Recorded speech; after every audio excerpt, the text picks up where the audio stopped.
And the kangaroo. Australians have brought the world the boomerang, that clever little piece of wood that can find its way back home again. Boomerangs are really a throwback to the days of the Aborigines, but they're making a strong comeback in America today. In fact, America's boomerang champ, Chet Snouffer, lives just north of Columbus in Delaware, and we went up there to meet him.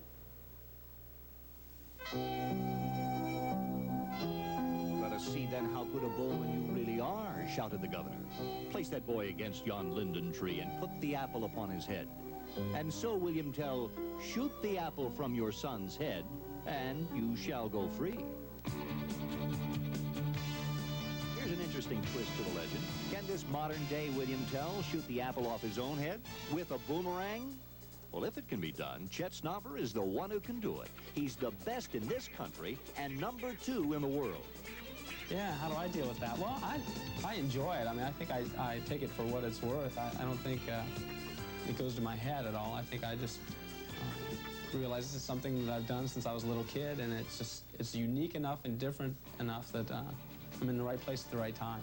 Two more guys. Boomeranging is a fad of the 80s, and Chet is at the forefront. As a high school phys ed instructor, he teaches boomeranging every year. From his Delaware, Ohio home, he publishes The Leading Edge, a national boomerang newsletter. And in his garage, he manufactures boomerangs for sale nationwide.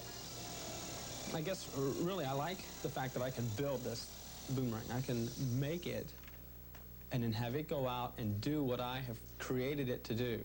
And then, of course, I can throw it, and I get, so I have like this artistic, creative aspect of building it, and I have this athletic thing throwing it.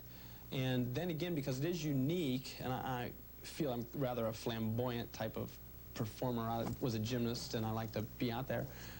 It lends itself. You develop a crowd, and I like that aspect, too. As I'm sure you are already aware, the concept of this sport is very easy. Okay. See, assuming the relative lift is aerodynamically proportional to the lateral aspect of the longitudinal line per the Bernoulli principle of gyroscopic precision, then, oh, never mind. You just throw the thing, and it's supposed to come back. In the tree. My boomerang won't come back. My boomerang won't come back. I'll wave the thing all over the place. Practice till I was blue in the face. I'm a big disgrace, the Aborigine race. My boomerang won't come back. And I think it becomes instinct, you know, instinctual. You throw so much that you become almost one with the boomerang. You throw and immediately you know where it's going, and you make adjustments to correct and move into position, and that's what separates the real champion throwers, I think, from the novice.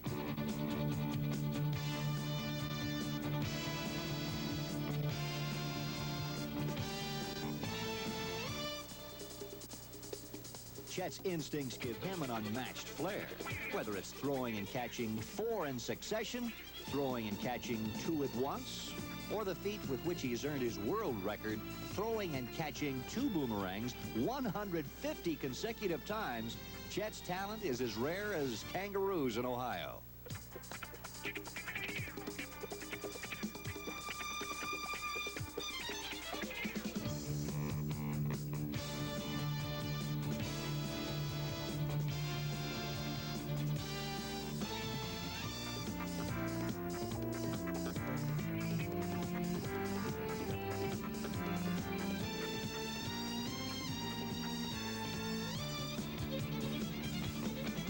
So let us see how good a marksman you really are. The apple wavers not as the marksman considers his task. He releases, then quietly he gazes aloft. With precision, the stick softly, steadily, gracefully curves as everyone watches in awe. And true to claim, he is the best.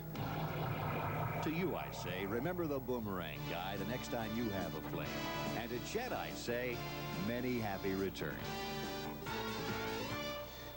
No one knows for sure how many boomerangs there are flying around America, but one Wisconsin mail-order firm says in the last 2 years they have sold 25,000 of them. I don't know how many of them returned. Get it? It's a boomerang.